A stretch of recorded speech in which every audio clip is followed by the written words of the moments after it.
He bought her loyalty with a sack of flour and the promise of a roof against the biting wind. The man, Caleb, was a creature of the unforgiving plains, his heart a fallow field where grief had frozen the soil solid. His hands were calloused from work and his words were stones dropped into a well of silence. When Serafina stood before him, her two small children clinging to her worn skirt like desperate vines, he saw not a woman but a solution. His house was a hollow thing, an echo of a life lost to fever and dust, and he needed hands to sweep away the ghosts. She had looked at him, her eyes holding the last embers of a burnt-out hope, and uttered the words that would bind them. "I'll be loyal forever, Master, if you spare my children from starving tonight." He did not offer a hand, only a curt nod. The transaction was complete.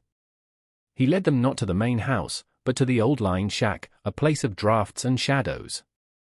It was enough. For her, it was a fortress. For him, it was a boundary. He left them with the flour, a side of bacon, and the cold, unspoken terms of their arrangement. She would work, and in return, her children would not die. That night, as the prairie wind howled its lonely sermon, Caleb sat in his dark house, the silence he had cultivated now disturbed by the faint, alien sounds of life from the shack, a mother's soft hum, a child's sleepy sigh. It was a crack in the ice, infinitesimally small, but it was there. Serafina began her work not with the resentment of a servant, but with the quiet desperation of a builder. Her first act was to wage war on the dust, the thick, grey shroud that covered every surface of Caleb's home, a physical manifestation of his untended sorrow. She swept the floors until the planks of wood remembered their grain. She washed the single window in the kitchen until the morning light, once a pale intruder, now spilled across the room in a warm, golden sheet. She found a chipped tin mug and, on her way from the well, plucked a handful of stubborn prairie wildflowers, placing them on the table. It was a small, defiant act of beauty in a house that had forgotten such a language. Caleb would come in from the fields, his face a mask of grim exhaustion, and stop. His eyes would catch the glint of light on the clean window, the impossible splash of purple and yellow on his table. He never spoke of it. He would eat the food she prepared, stew that tasted of the earth, bread that smelled of a warm hearth he hadn't known in years, and the silence would stretch between them. But it was a different kind of silence now. It was no longer empty, it was filled with the scent of baking bread, the sight of mended curtains, the quiet, rhythmic sounds of a house being coaxed back to life. She was a ghost of a different sort, not one of loss, but one of patient, persistent grace, and he found himself watching her hands as she worked, marveling at their competence and their gentleness. The children were the first to cross the invisible line Caleb had drawn around his heart. The boy, Leo, was a miniature version of his mother, quiet and watchful, his small shoulders already squared with a premature sense of duty. He would gather kindling or help carry water, his eyes always on Caleb, wary but not afraid. It was the girl, Rose, who was the true catalyst, her innocence a force too pure for the walls he had built. She did not understand the cold bargain that had brought them here. She only saw a tall, sad man who lived in the big house. One afternoon, she found a hawk's feather, a perfect thing of brown and white, and ran to him where he stood mending a harness on the porch. She held it up to him, her small hand a cup of offering. Caleb froze, his large, capable hand suddenly clumsy. He did not know how to receive such a simple, unconditional gift. He merely grunted and looked away, but he did not brush her aside. Days later, Rose stood before the stone fireplace, her gaze fixed on a small, silver-framed photograph on the mantelpiece, the only trace of his late wife, Mary, that he had not packed away. Her face was a blur of sepia and time. Rose turned to him, her expression one of solemn curiosity, and asked a question that struck him with the force of a physical blow. "Was she your sunshine?" The child's simple, poetic truth shattered the air. Sunshine. He had not thought of Mary in terms of light for years, only in terms of the darkness her absence had left behind. He could not answer. He simply turned and walked out of the house, the little girl's question echoing in the vast, roaring silence of his soul. The question lingered for days, a persistent ghost at his shoulder. "Was she your sunshine?"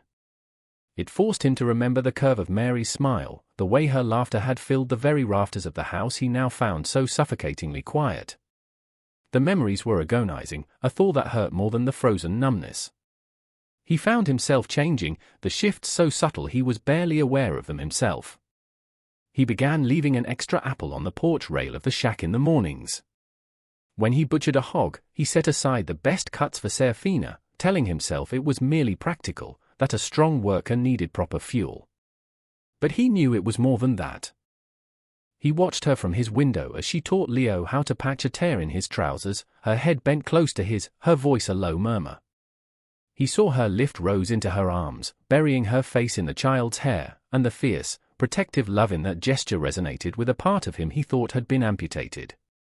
One evening, he came into the kitchen to find her pouring water into the tin mug of wildflowers. His tin mug. The one he'd used for years, dented and stained.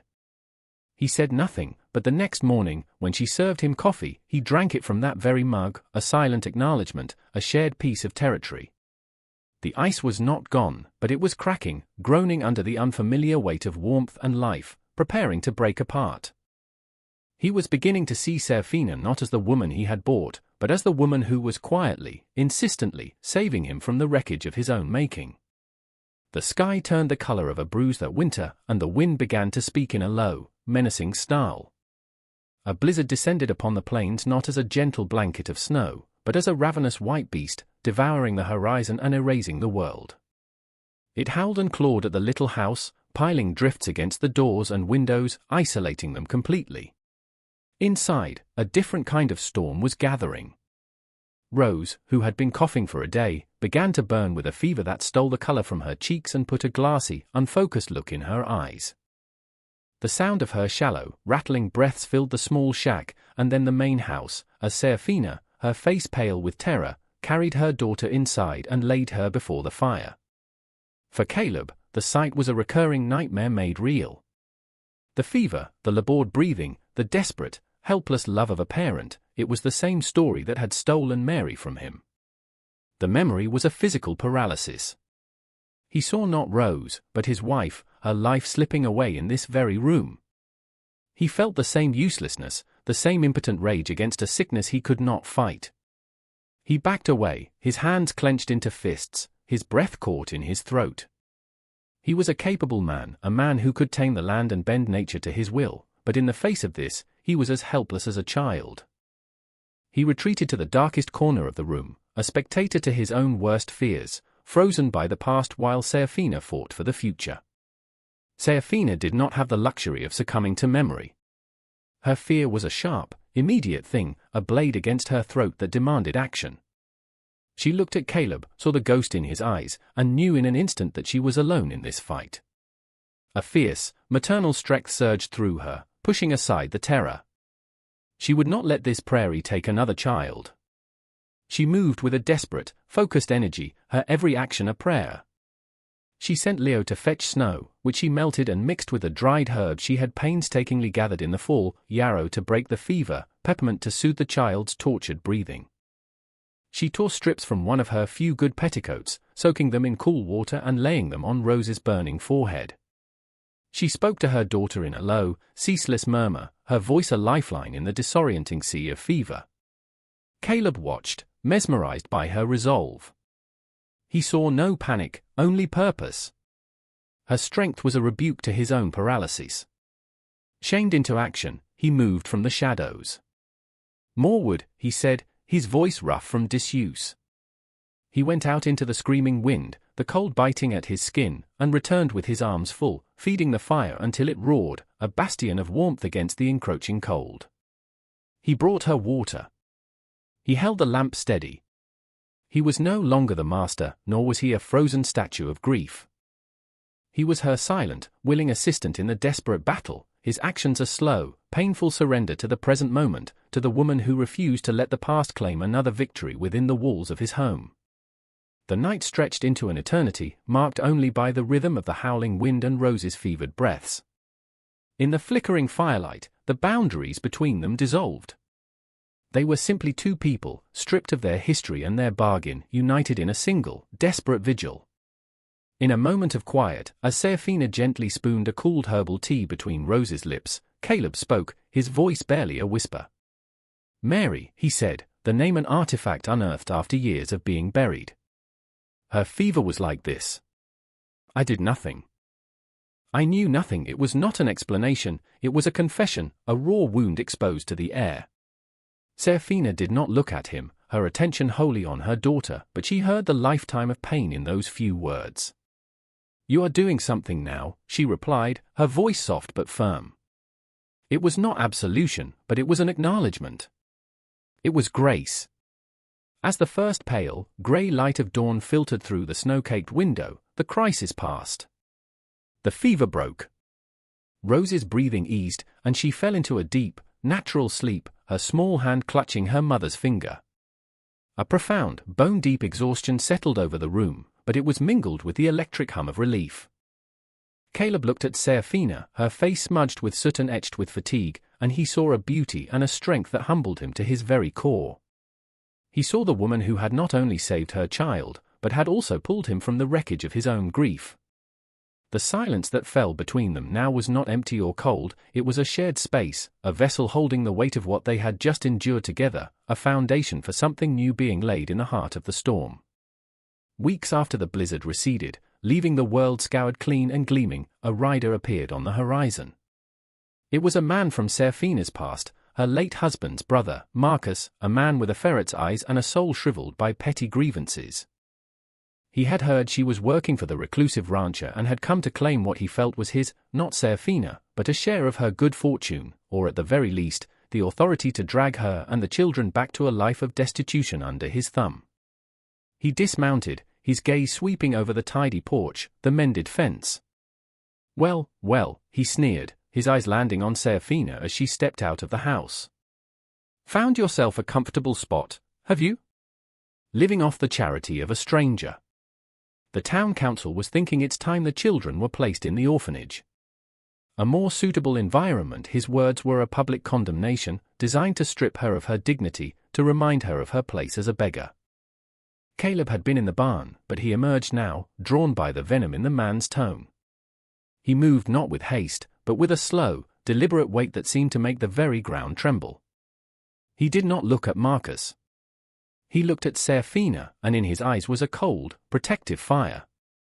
He stepped forward, placing himself between Marcus and the woman and her children, a human shield. His voice, when he finally spoke, was low and resonant, carrying the authority of the land itself. She is not a beggar, he said, the words as solid as granite. This is her home. These are her children. And they are under my protection. He reached down and rested a hand on Leo's shoulder, a silent, irrefutable claim. The declaration hung in the air, absolute and final. Marcus, faced with a will far stronger than his own, faltered, stammered, and then retreated, a lesser predator driven from its territory. The departure of Marcus was more than the removal of a threat, it was the final crumbling of the old arrangement. Caleb's words, spoken in the clear light of day, had been a vow, and it had changed everything. As winter's iron grip gave way to the tender green of spring, a new dynamic took root and began to grow. The line between the shack and the house dissolved. Serafina and the children moved into the main house, filling its empty rooms with the quiet hum of family. The days fell into a new, gentle rhythm. Caleb would take Leo with him to mend fences or check on the cattle, teaching the boy the language of the land not with lectures, but with shared work and patient hands. He showed him how to read the clouds and how to listen to the wind. In the afternoons, Serafina would work in the small garden she had planted near the kitchen door, Rose at her side, her small hands patting the dark, rich earth. They planted vegetables for the table and a few rugged flowers, determined to make the stubborn soil bloom.